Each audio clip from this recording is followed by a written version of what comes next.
Tenseigan, Sharingan, Byakugan, Rinne Sharingan, Senrigan, Kokugan, Ketsuryugan. Des dojutsu ultra puissants. Mais le dojutsu, le pouvoir des yeux le plus puissant, est le Jogan de Boruto qui fait enfin son retour. L'œil pur, unique, qui cache énormément de mystères. Il n'est connu que par le clan Otsutsuki. Ses capacités sont tellement overpowered que les êtres les plus forts du verse sont terrifiés par cette pupille. Dans l'épisode 125 de l'anime, Urashiki Otsutsuki lui-même était choqué que Boruto possédait le Jogan et l'a qualifié de gênant. Et lors de la révélation du dieu Otsuki, la forme ultime de leur espèce, il est entouré de centaines de Jogan. Et le seul shinobi qui a hérité de cet œil est Uzumaki Boruto, ou plutôt Otsuki Boruto the God Killer. En effet, notre héros a utilisé ce pouvoir pour la première fois lorsqu'il était à l'Académie Ninja, alors qu'il n'avait que 8 ans. Et ça lui a permis de vaincre un terrible yokai qui allait détruire Konoha. Le Jogan a été ensuite très utile lors de ses combats fatidiques, comme lors de son coup final contre Otsuki Momoshiki. Parce que oui, comme vous le verrez, le Jogan, ce dojutsu combine des pouvoirs des 3 grands dojutsu, le Byakugan, le Sharingan et le Rinnegan. Par contre, Boruto ne le maîtrisait pas par le passé, et l'utilisait de manière involontaire. Mais on nous révèle dès la première scène de l'anime dans l'épisode 1 que notre héros pourra activer cette pupille à volonté. Et justement dans Tube Vortex, on arrive bientôt à ce moment fatidique. Le Boruto qu'on suit aujourd'hui est très proche du Boruto du Flash Forward que vous voyez là. Ah oui, et pour ceux qui pensent que cet œil n'est pas canon, n'oubliez jamais que la première scène est la toute dernière scène de l'anime, mais en valeur le Jogan. Et pour faire taire les haters, voici le coup de grâce. À l'occasion des 10 ans de Boruto pour fêter l'anniversaire du Last Shinobi, on a eu la plus grosse dinguerie monumentale cette année. Il s'agit d'un trailer officiel du manga, pas de l'anime, du manga Boruto Tube Vortex, dans lequel le Jogan apparaît enfin, avec un indice caché sur son pouvoir divin. Et je vous le dis, la révélation qui arrive aujourd'hui va vous choquer. Mais quelle est cette créature mystérieuse autour du Jogan? Quelle est son histoire cachée? Pourquoi est-il relié au dieu Otsuki? Quelles sont toutes ses capacités? Et enfin, quel est son pouvoir ultime qui a été enfin dévoilé? Vous allez tout savoir dans cette vidéo. Et voici la question du jour. Est-ce que vous voulez que je montre mon visage dans les vidéos ou pas? Franchement, j'hésite à le faire. Je préfère de base garder mon anonymat au vu de mon travail hors YouTube et tout. Mais un jour, ça pourra changer et je ne serai pas contre un face reveal. Mais avant ça, pour vous faire plaisir, mon artiste a fait un dessin de moi accompagné de Boruto. Oui les amis, c'est un avant-goût de Abdou version anime. Et même ma propre famille m'a dit que ce dessin était très réussi. Et tout ça a été possible grâce à Displate. Oui, c'est eux qui m'ont envoyé ça dans un packaging phénoménal. Regardez ce Displate customisé, unique au monde, une super idée de cadeau. Et si vous aussi vous voulez un Displate unique, vous téléchargez l'image de votre choix et boum, ça donne cette dinguerie IRL. On m'a aussi envoyé plusieurs Displates super stylés comme celui-ci Naruto, c'est une dinguerie monumentale. L'Akatsuki, la Manjira et les retrouvailles Naruto Sasuke, c'est juste magnifique. Et regardez cette finition textra avec les détails qui ressortent. C'est grandiose. Ce sont des métal posters super faciles à installer, grâce aux magnettes. Pas besoin de défoncer votre mur. Vous le placez comme ça et boum, le poster s'accroche tout seul. Simple, efficace et très qualitatif. Il y a plein d'art officiels de jeux vidéo comme Elden Ring ou League of Legends, anime comme One Piece ou Death Note. C'est incroyable. Donc foncez, je répète, foncez vous faire plaisir et pour chaque Displate acheté, c'est un immense soutien pour la chaîne. Oui les amis, cette collaboration est super importante pour avoir plein de vidéos cette année. Et avec le code promo Abdoukoun, à l'occasion du Displate Birthday, vous avez la meilleure promo de l'année. Et ça dure vraiment pas longtemps, donc profitez au plus vite de 31% de 1 de Displate, 36 pour 3 et 41%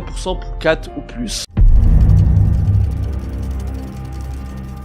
Le pouvoir caché du Jogan, enfin dévoilé. Un des indices cachés dans le trailer de Boruto Tube Vortex sorti récemment, c'est la présence du Jogan. Et autour, il y a un animal mystérieux qui n'est pas là par hasard. En fait, dans l'œuvre, on a plein de foreshadowing, une technique narrative pour glisser subtilement des indices à l'avance pour annoncer un événement important qui arrivera plus tard dans l'histoire. Comme lorsque Momoshiki dit à Boruto que des yeux bleus le déposséderont de tout. Et au final, plusieurs années après, on apprend qu'il s'agissait des yeux bleus d'Eida et de son pouvoir d'omnipotence qui a gâché la vie de Boruto et qui lui a tout pris après ça. Et donc, là la présence de cet animal est un indice caché sur le véritable pouvoir du Jogan. Roulement de tambour. Boum! Révélation, il s'agit du tapir. Un animal qui existe vraiment, qu'on appelle le jardinier de la forêt. Mais bref, ce qui est important, c'est pas l'animal qui existe vraiment, c'est que dans le folklore japonais, cette créature est appelée Baku, le mangeur des rêves. Un yokai, un monstre qui dévore les cauchemars. Écoutez bien, la musique choisie pour ce trailer officiel de Two Blue Vortex est l'opening 8 de l'anime Boruto qui se nomme Baku. Les amis, tout est prévu depuis le début par Kishimoto Ikemoto. Le scénario est très bien ficelé. Et on retrouve les Baku dans plusieurs mangas ou animés, comme Soporific dans Pokémon. Il est même dit dans le Pokédex qu'il mange les mauvais rêves. Et donc ça coïncide avec cette créature folklorique japonaise. Mais le Baku se trouve aussi dans Naruto. Oui, vous l'avez sûrement oublié. Mais Danzo, lors de son combat contre Sasuke dans l'arc du Conseil des 5 Kage, a invoqué un Baku, une chimère gigantesque éléphantine. C'est écrit noir sur blanc que c'est le dévoreur de cauchemars. Donc, Kishimoto avait déjà cette idée de Baku même à l'époque. Maintenant les amis, là où c'est très fort, le choix du Baku autour du Jogan, c'est mûrement réfléchi. Et écoutez cette dinguerie monumentale. Boruto a tout perdu à cause du pouvoir d'omnipotence d'Eidan. Notre héros tragique est considéré comme un traître par le monde entier. Rejeté par son village natal, détesté par ses anciens amis et proches, sa famille, ses parents et sa sœur bien-aimée lui ont été volés. Oui, on peut le dire, Boruto vit un cauchemar éveillé. Et la planète entière est comme dans un mauvais rêve, avec des souvenirs falsifiés qui ont rayé Boruto de leur mémoire. Et justement le Baku a le pouvoir de dévorer les cauchemars. Et donc, le Jogan, à l'instar de cette créature, serait la solution ultime pour faire disparaître ce cauchemar éveillé. C'est-à-dire qu'entrer l'omnipotence et briser le sort d'Eidan. Les créateurs n'ont pas choisi Baku parce que ça faisait cool. Non, ils ont construit une métaphore incroyable sur le destin de Boruto et le futur du Jogan. C'est du storytelling symbolique de très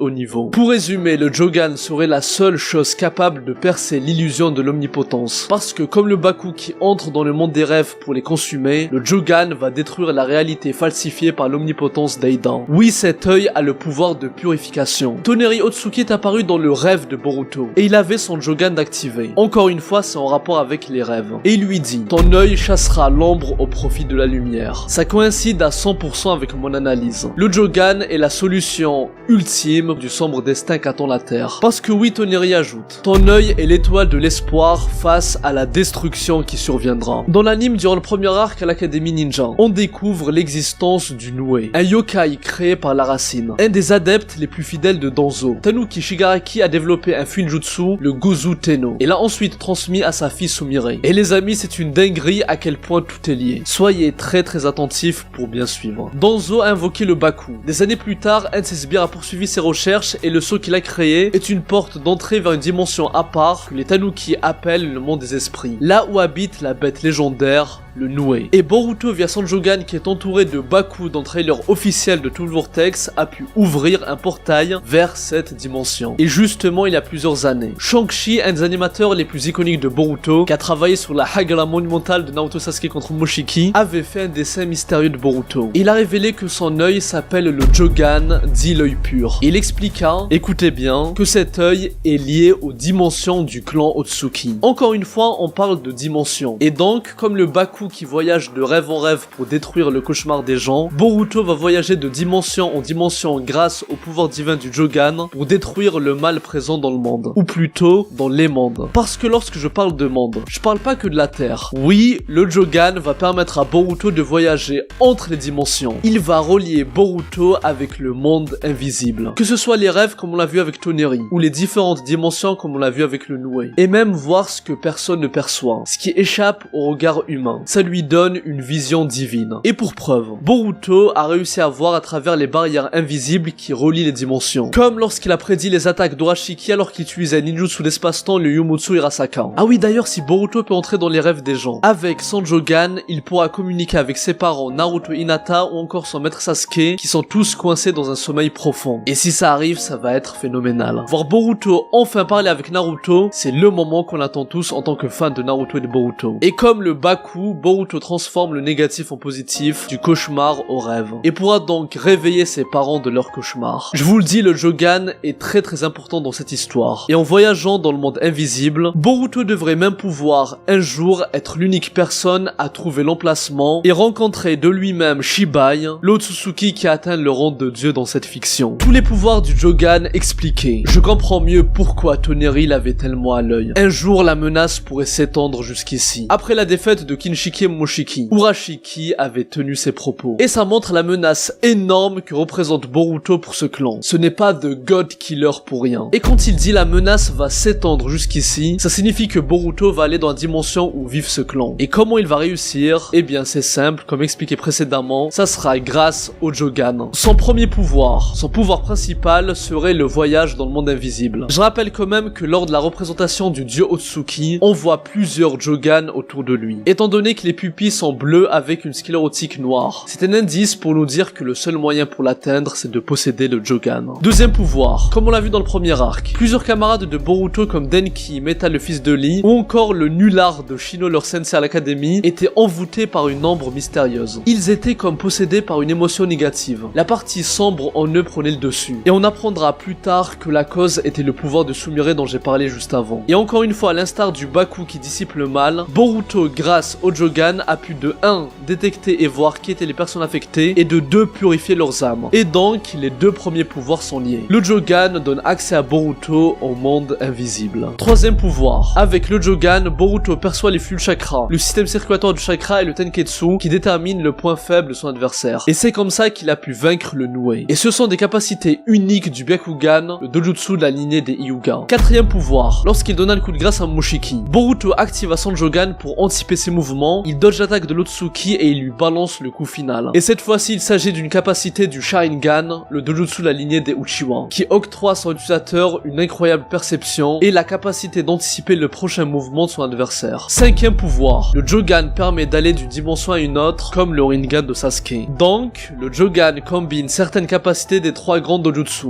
le Byakugan, le Sharingan et le Rinnegan. Sauf que le Jogan est encore plus puissant. Par exemple, pour les dimensions, il peut aller dans des mondes que Sasuke ne pourrait pas accéder même avec son Rinnegan. Et en plus, Boruto est capable de voir à travers les dimensions. Comme expliqué précédemment, il peut prédire les attaques d'Urashiki, qui se déplaçait via le Yumotsu Hirasaka, le ninjutsu d'espace-temps qu'utilisait Kaguya. Et pour finir, l'animateur Shang-Chi avait également révélé dans son message que le Jogan avait une capacité similaire à Naruto durant la Grande Guerre Ninja, qui pouvait ressentir la haine et les intentions meurtrières des ennemis. Donc, la vision du Byakugan, la perception du Sharingan et des pouvoirs du Rinnegan, le voyage interdimension, la purification et le regard divin. On est clairement devant le dojutsu le plus puissant de tous les temps. D'ailleurs, beaucoup se trompent et pensent que c'est Toneri qui a transféré le Jogan à Boruto. C'est faux. On nous dévoile dans les romans de Boruto, les romans officiels, que Boruto avait déjà le Jogan dans sa possession. Toneri a juste permis que Boruto l'active plus tôt. Il a éveillé ce pouvoir qui sommeillait déjà en lui. J'espère qu'après tout ça, vous allez arrêter de dire que le Jogan n'existe pas. En tout cas, vous vous excuserez le jour J. Voilà les amis, c'était une vidéo plus courte que d'habitude pour parler d'un sujet précis. Si vous avez aimé ce format, likez la vidéo, commentez, et dites-moi si vous voulez d'autres vidéos du genre. Ou peut-être même une vidéo plus longue où je parle du Jogan. Ah oui, bien sûr, avant la fin de mois, je vous parlerai du chapitre 34 qui arrive. Mais d'ici là, voici un avant-goût sur mon TikTok. J'ai déjà sorti un TikTok là-dessus et je ressortirai un autre bientôt. Donc foncez, vous abonner et activez la cloche. Enfin, je sais pas s'il y a des cloches sur TikTok. Mais en tout cas, je compte sur votre soutien. Moi, je vous dis à très bientôt et que la paix soit sur vous. Eru, Psy, Conqueror.